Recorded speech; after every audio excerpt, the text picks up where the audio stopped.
दोस्तों आज की वीडियो है कि प्रारब्ध क्या होता है। दोस्तों प्रारब्ध हमारे पूर्व जन्म में किए हुए अपने ही कर्म होते हैं जो संचित होते हैं, जिनका फल हमें आज यानी कि हमें इस जन्म में भोगना पड़ता है।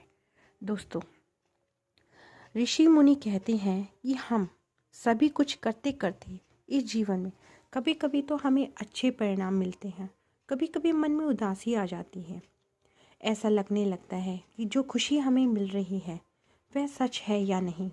दोस्तों स्वयं को समझाने की कभी कभी इच्छा होती है कि हम सदा खुश रहें। सोचिए ऐसा क्यों होता है। हम अपने काम पर हों या घर पर हों, सबके बीच खुशी के माहौल में हों, तब भी ऐसा लगता है कि जैसे हम अपने आप को एडजस्ट कर रहे हैं। ऐसा लगता है कि चेहरे पर खुशी ही नहीं है। दोस्तों बस समय बिता रहे हैं। दोस्तों जब कभी ऐसा होने लगे तो दोस्तों विचार करें कि हम इस संसार में क्यों आए हैं, क्या करने आए हैं और क्या कर रहे हैं। दोस्तों ऋषि मुनि कहते हैं कि ये प्रारब्ध है। दोस्तों उसे भोग कर ही पूरा करना पड़ता है।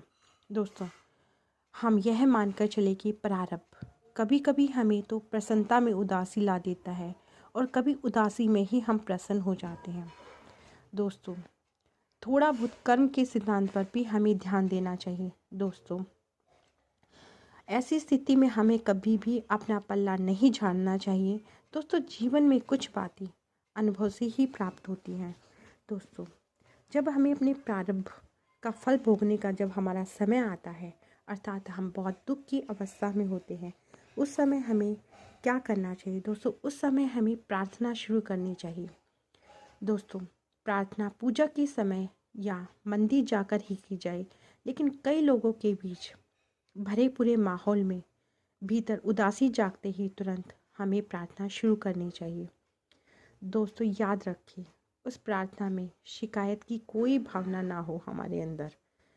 बस हमारा सारा ध्यान परमात्मा की ओर होना चाहिए, क्योंकि दोस्तों जब हम किसी से प्रार्थना करते हैं तो इसका अर्थ है कि हम भगवान से जुड़ना चाहते हैं। दोस्तों परमात्मा से कहे कि आपने मौका दिया है दोस्तों, वरना मैं तो बिल्कुल उदास थी। जीवन में आपने मुझे खुश रहने का मौका दिया है। दोस्तों फिर भी हमारी छोटी सी इच्छा है कि बस आपको पाना है प्रभु। बस यहीं से हमारी अच्छी खासी जो उदासी है वह जो है दूर होनी शुरू हो जाएगी। दोस्तों प्रारब्ध भी यही है। दोस्तों प्रारब्ध यानी पुराने जो कर्म होते हैं, आज जो हम भोग रहे हैं, उनका फल तो हमें भोगना ही है। अगर हमारा प्रारब्ध अच्छा है तो अच्छा फल मिलेगा और बुरा है तो बुरा। दोस्तों इसलिए हमें कर्म जो है बहुत ध्यान से और सोच समझकर करने चाहिए, क्योंकि दोस्तों आज जो कर्म हम करेंगे उसका फल हमें भविष्य में ही मिलेगा।